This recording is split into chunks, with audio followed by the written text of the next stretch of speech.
Dann beginnen wir mal. Fortfahren, die Insel. Schauen wir mal, wie weit wir kommen. Der Karton und die Aufkleber sind von der Sonne total verblichen. Der kann ich nicht erkennen, wem es gehört oder woher es kommt. Das liegt hier schon seit einer langen Zeit. Sicher.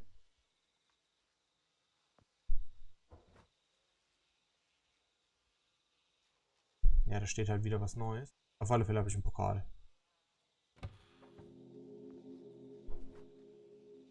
Ein Wagenheber. Mit den für den Wagen. Da ist ein guter Briefkasten. Nee. Crocodiles no swimming. Okay. Da ist ein Boot. Voller Wasser, da. Kommen wir. Wir holen mit dem Pokal das Wasser raus.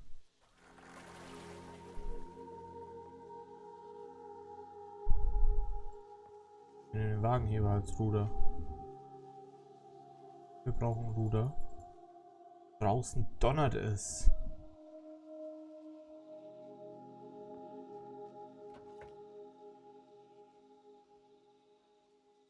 Sprit brauche ich wahrscheinlich auch. Ja. Achso, warte. Ah ne, ich kann gerade gar nicht die Zeit wechseln. Da ist doch auch noch was drin. Ah, guck mal hier. Leere Pumpe. Mit der leeren Pumpe saugen wir Öl ab. Das benutzen wir hier.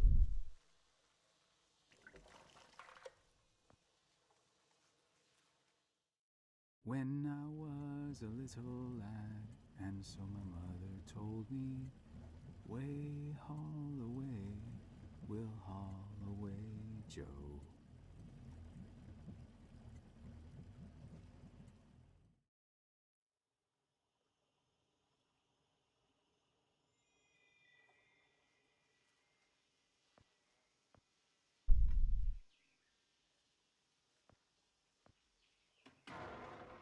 So.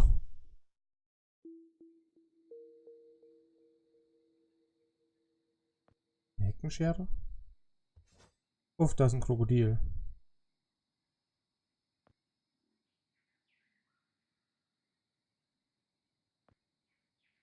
Angst. Ich kann nicht.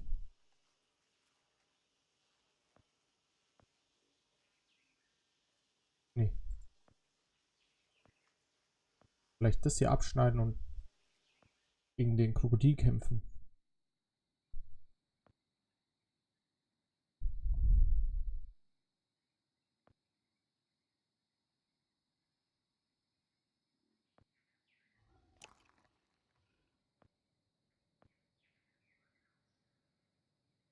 Da komme ich so wahrscheinlich nicht durch. Aber ich könnte mit der Heckenschere könnte ich das hier aufschneiden. Da durchgehen.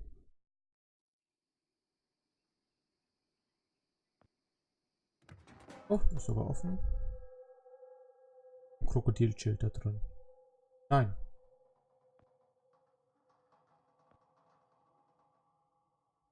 Lichtschalter. Na geht doch. Haben wir hier.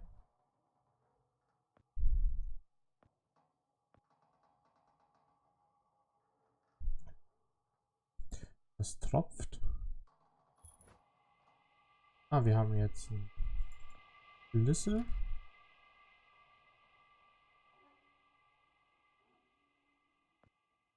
Das ist ein Rätsel. Bestimmt. Und das ist die Lösung dafür. Jetzt haben wir erstmal einen Schlüssel. Gucken wir mal, wo wir damit hin können.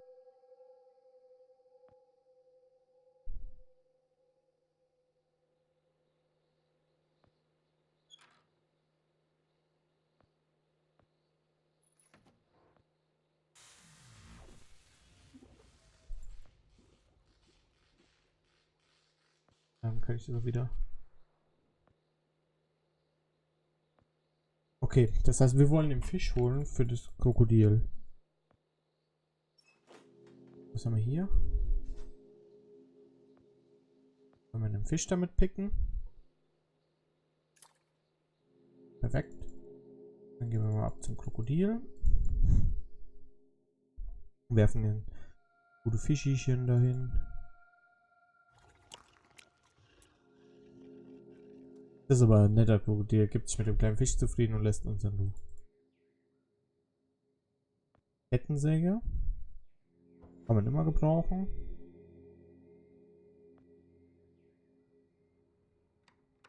Komme ich nicht durch. Sägen wir einfach auf. Kein Benzin. Okay.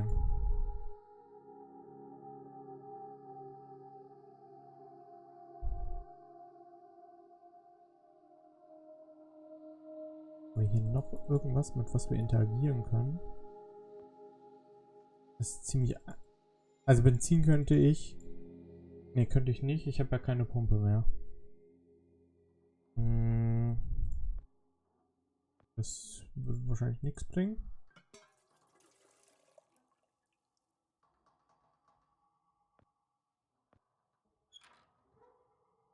Achso, okay, doch, hat funktioniert. Ja, dann müssen wir die Tür mit der Kettensäge zerstören. Dann kommen wir da rein. Dieses komische Anwesen.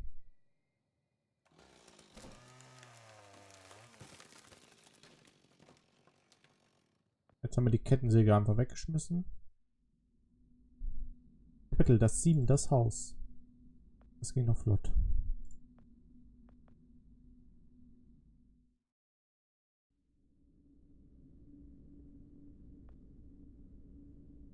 Den Flaschenöffner können wir nicht mitnehmen? Doch.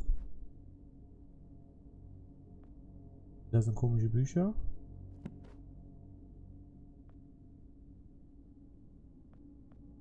Da war mal eine Pistole, ein Gewehr.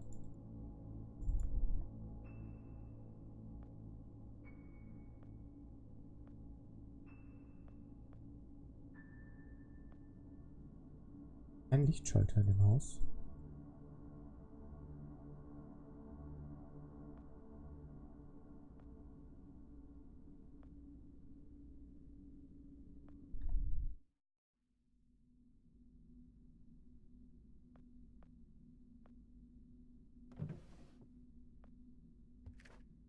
Streichhölzer.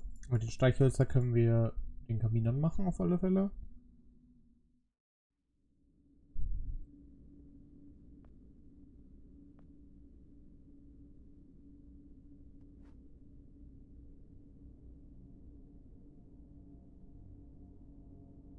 Auch was Trockenes. Die Bücher, die sind trocken.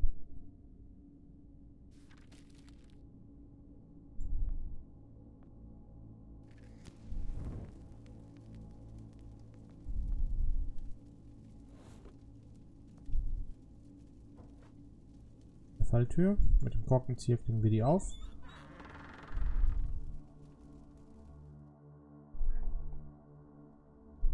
Optimal. Da fehlt eine Weinflasche. Können wir die gleich oben mitnehmen. Wenn die dafür bestimmt ist. Nee, ist sie nicht. Okay. Gehen wir wieder runter.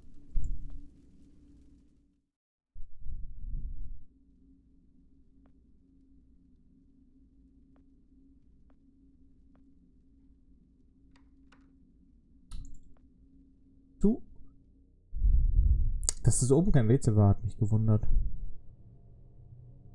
Hier ist eine Glühbirne, oder? Jo.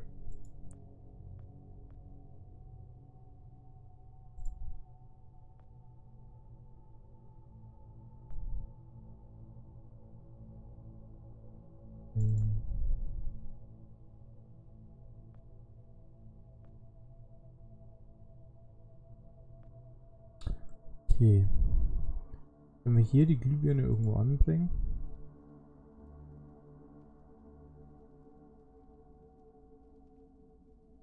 Da rein. Nee. Okay, das wäre auch ein bisschen stupide gewesen. Aber oben vielleicht. War da nicht...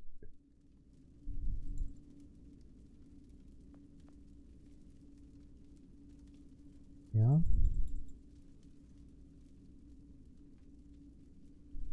schade, dass ich mit dieser Flasche nicht interagieren kann.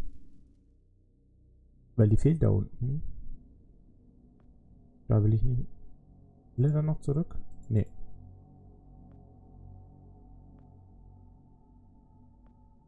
Da ist nichts mehr. Also hier oben wüsste ich jetzt echt nicht mehr, ob hier noch irgendwas wäre, mit was ich... Also in dem Raum auf alle Fälle. Hier könnte es sein, das fehlende Gewehr könnte eine Rolle spielen. Die Lampe scheinbar nicht. Würde auch eh nicht drankommen. Das Klavier...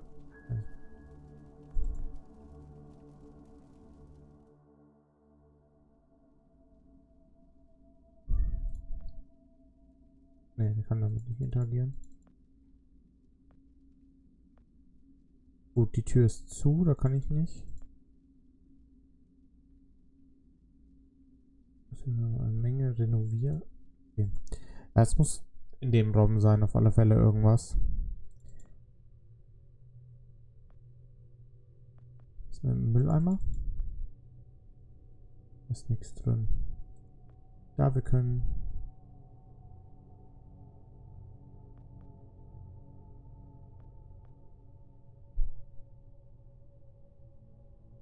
Pläne.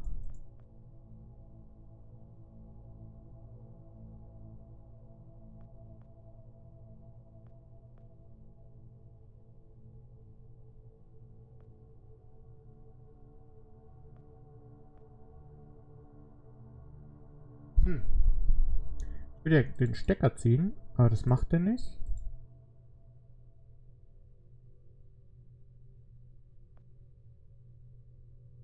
Vielleicht. Nee. Keine Ahnung, für was ich das. Ich kann auch nicht.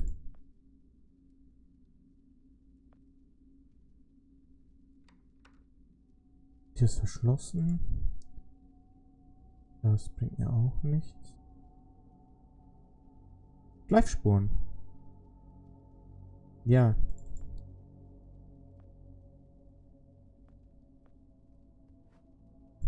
Ja, achso, jetzt. Vielleicht kann ich jetzt oben die Flasche nehmen. Dass ich erst das triggern musste. Jetzt einfach ein kleines Regal. Aber da ist eine Flasche. Nimm sie. Nee, will er nicht.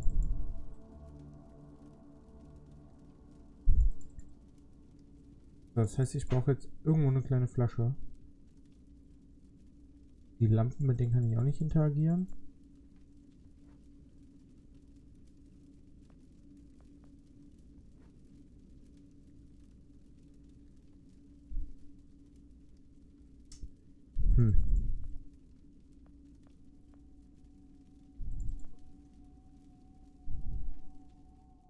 Das ist jetzt so eine Sache, ne?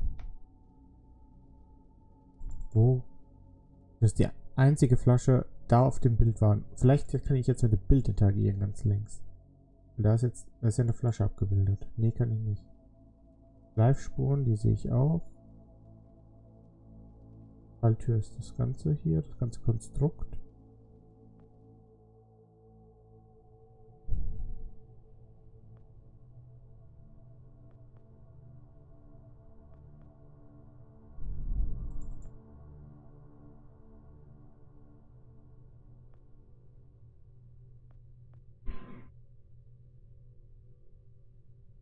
Ist zu groß, um da reinzupassen. Okay.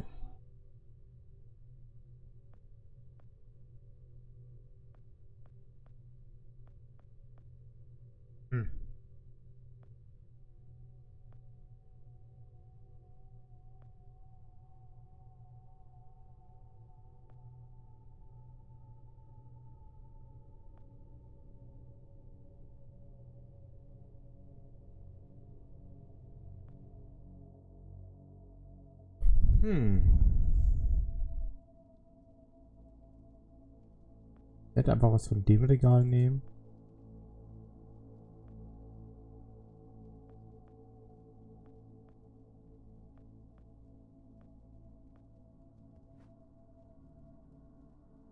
Das klappt ja auch nicht.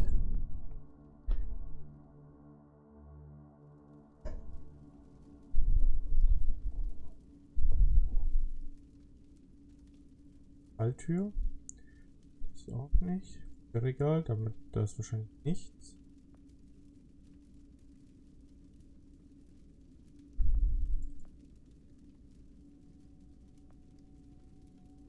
Warte, ich sollte einfach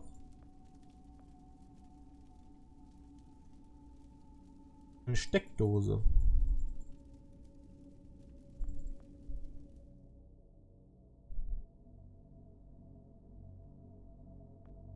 Da ist eine Steckdose irgendwo.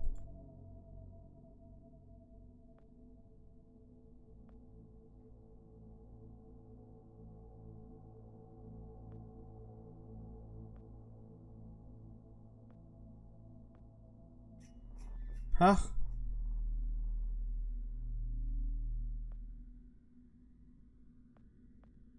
Hat das jetzt unser Charakter gesagt, oder?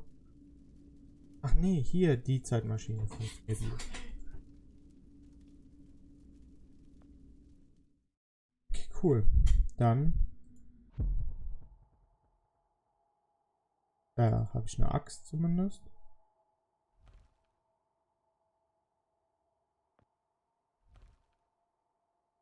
Ähm.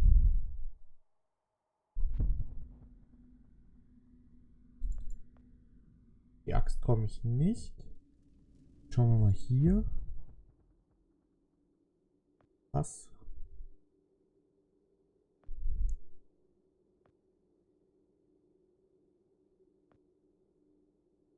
Pflanzen. Minen.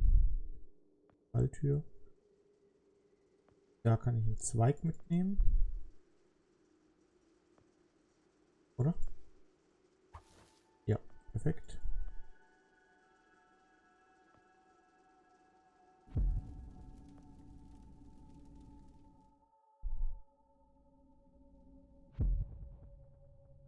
Oh, der hat hier aber ganz schön umgeräumt. Feuerlöscher.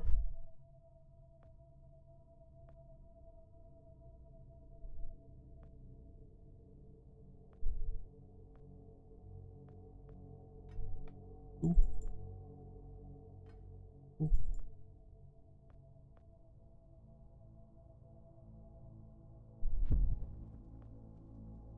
Schauen wir mal. Wir finden da jetzt auch die Lösung für das Ganze.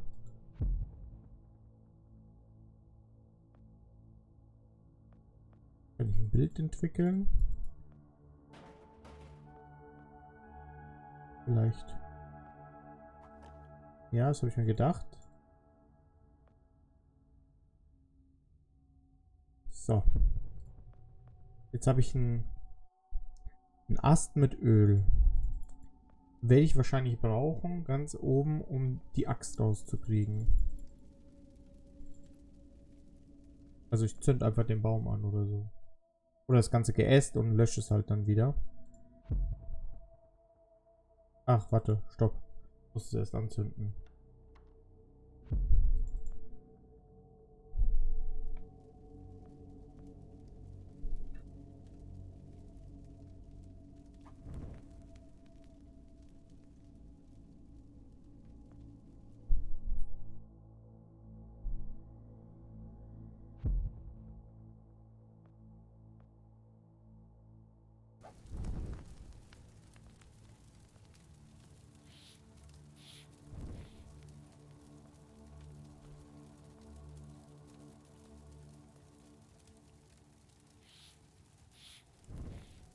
Ist leer.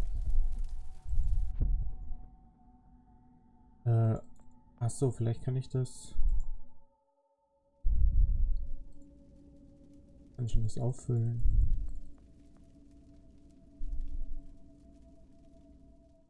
Hier wahrscheinlich mit dem einen Hahn, der hier unten ist. War da ein Hahn überhaupt?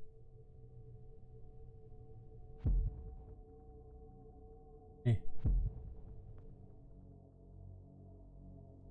War hier einer? Auch nein.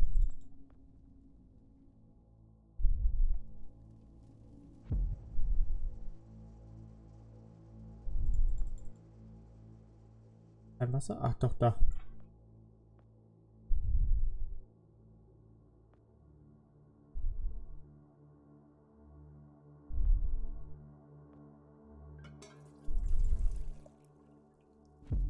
So, jetzt schnell den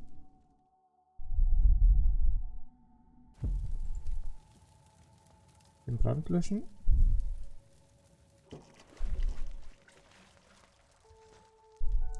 Eine Axt. Sache ist,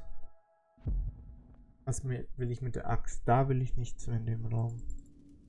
Hier, ich wüsste, das würde mir eigentlich nichts bringen. Will ich das Klavier zagen? Yep.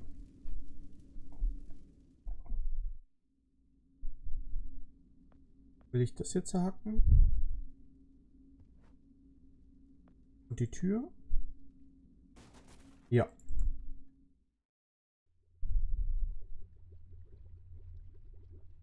Mario? Hallo?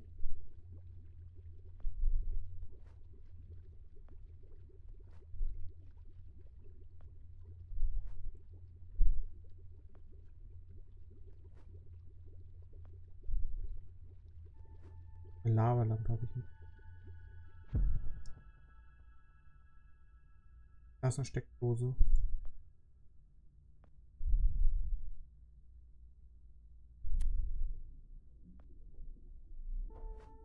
Flasche. Irgendwas. Ja. Nee. Dann kommt die Flasche jetzt in den Nebenraum rein. Jetzt eigentlich kaputt die Tür. Nee, die hat er wieder repariert.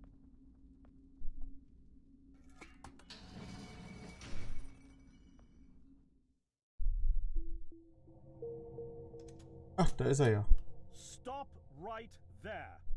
Whoa, wait. Mr. Lambert, sir, it's me, Joe.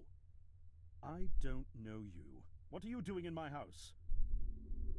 You sent me here, remember? I've done no such thing.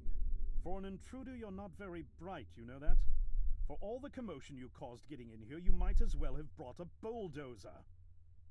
Now, you have exactly 5 seconds to explain what you're doing here. Or so help me God, I'm pulling this trigger and sending you on your way. 5. I was sent here. 4. By you. 3. You told me to find you, to warn you about the end of the world. 2. You were old, with white hair, and you got shot. Oh, God, please don't shoot me, Mr. Lambert. This, you gave me this. It's an chrono. It's a time machine. I gave you that? Yes! I've never seen anything like it. But on the back, that's my family's signet. I made this? It's simply magnificent. I gave this to you? Why? Who are you? Name's Joe, sir. I'm just a janitor at the Archon building. I found you in a room with a big, round door in the basement labs this morning, and you were dying. You said you'd come from 40 years in the future to stop the end of the world. I guess I was the only one around, so you gave me this and told me to find you and tell you all this, and I've been there. The future, I mean. A bunch of times. And you were right, Mr. Lambert. Everyone's gone. My God, so it did come to pass. They really did it, those greedy goddamn bastards. I told them this would happen. Wait, I was dying? How? You said you've been shot. I had to actually find you at the morgue to get this address. Shot? By whom? No, wait. Don't say anything else. You succeeded in finding me, which means anything you tell me from this point on could alter the course of action that brought you to my doorstep. The less I know, the better. So, you've seen the future. What did you see? It's like a bad dream, sir. Everyone's gone. Buildings are coming apart. It's all just quiet. What happened, Mr. Lambert? It is Dr. Lambert. And considering all the effort you just went through to find me, not not to mention bearing witness to the horrific outcome of the biggest breakthrough in the history of science, I suppose I owe you some kind of explanation.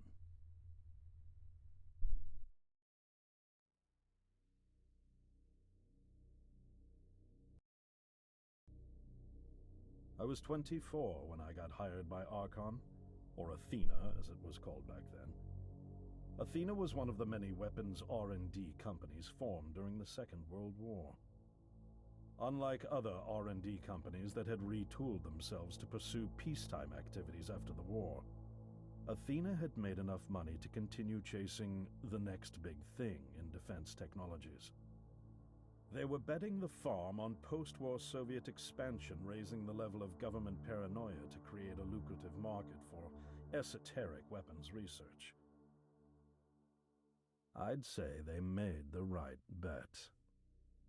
Still a theoretical physicist at MIT, my thesis on the possibility of time travel via dimensional membranes got published shortly after I was hired in 1961. Company heads were so impressed, they gave me a team and a budget. Development exceeded even my own expectations, and after only 6 years, we had the first primitive version of the time machine up and running.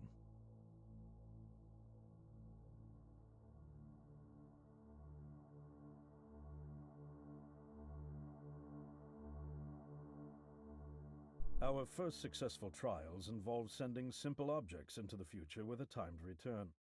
But with Archon running out of money, that was all the company bigwigs needed to secure a big fat contract with the Department of Defense. Apparently, we had sold them on the idea that the technology could be used to go back in time and strangle communism in its cradle. The reality, of course, was that it couldn't.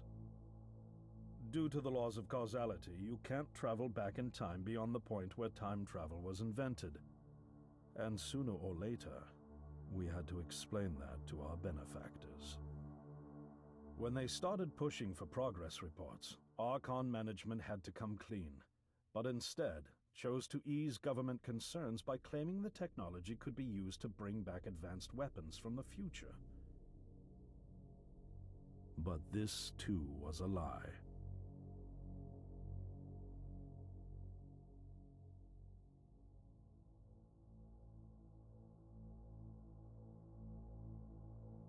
At this point, we'd already had our first of many human trials, and we knew there would be no weapons. In fact, our results were as terrifying as they were baffling. Time pilots returned frenzied and confused, raving about empty streets and human remains. At first, we assumed the city had suffered a Soviet attack in the near future and had been evacuated as a result.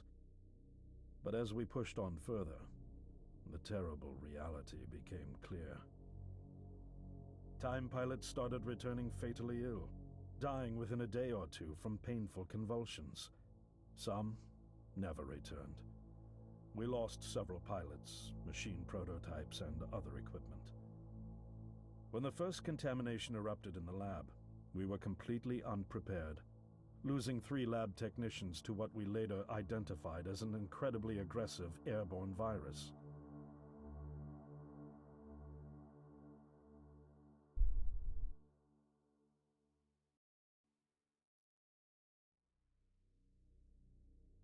Although we weren't equipped to handle biohazards of this magnitude, management insisted we contain and study it.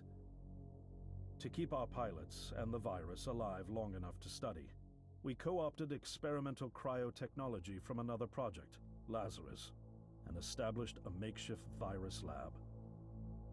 Once again, the bigwigs managed to spin our setbacks into a success story for the Department of Defense, now claiming that the virus could be cultivated for use as a biological weapon.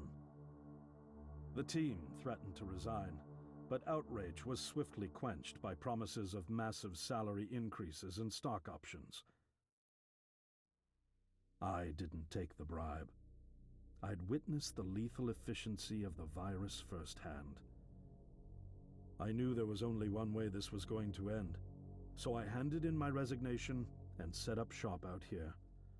For over a year, I've been working to recreate the technology to bring me back in time and prevent mankind's extinction from ever happening.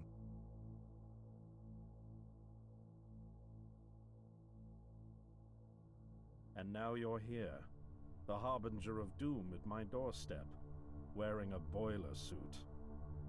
Who could have imagined that Judgment Day would begin like any other Monday in May?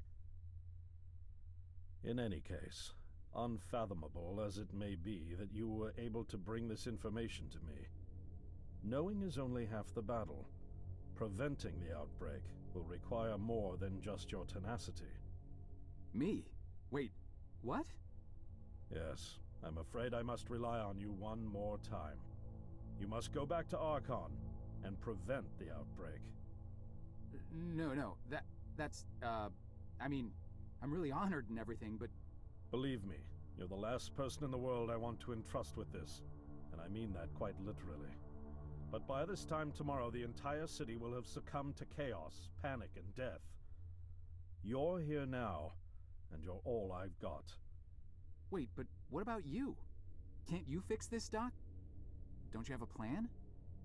I can't go myself, because that would break the law of causality. The only reason you are here to warn me now is because I was there to send you. And the only reason I was there to send you is because I was able to bring my work to fruition here. But... We've no time to waste. It's the only way. You told me you found me this morning, correct? Yes, but... That means I failed to stop it, and the outbreak has already begun. The time pilot for today's trial must have brought the virus back from the future, which then somehow got out of the containment chamber and spread. That pilot is Patient Zero. I need you to destroy the supercomputer system controlling the time machine. All the research data is stored there too. You must destroy it before the time machine departs. I'm reconfiguring your device to send you back 1 day earlier. This should allow you ample time to return to Archon and get inside. On the other shore from here, about 500 yards down the road, is a rest stop. You'll find a van there, fueled and ready to go. Oh, I already have a ride. Which won't be there yesterday, you ninny. Now stop interrupting me. One last thing, and I need you to listen carefully because this is very, very important. Make sure you do not meet the earlier version of you. Why? What will happen? No one knows for sure. It's one of the conundrums not yet accounted for. There are theories, of course. None of them pleasant. Now, let's get you ready.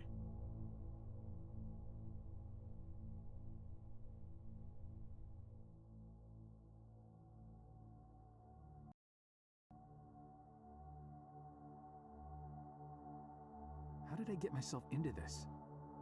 I nearly got killed trying to reach Dr. Lambert thinking he had a plan.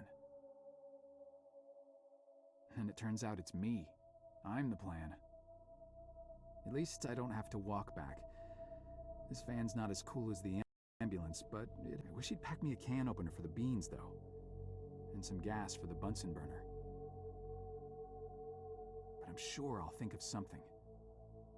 I've got several hours of driving ahead of me after all. It'll be almost morning before I get to Archon. I just hope I have enough time.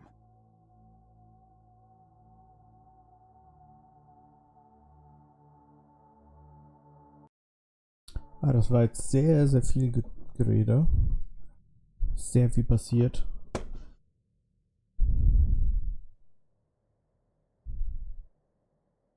Okay, jetzt müssen wir da reinkommen.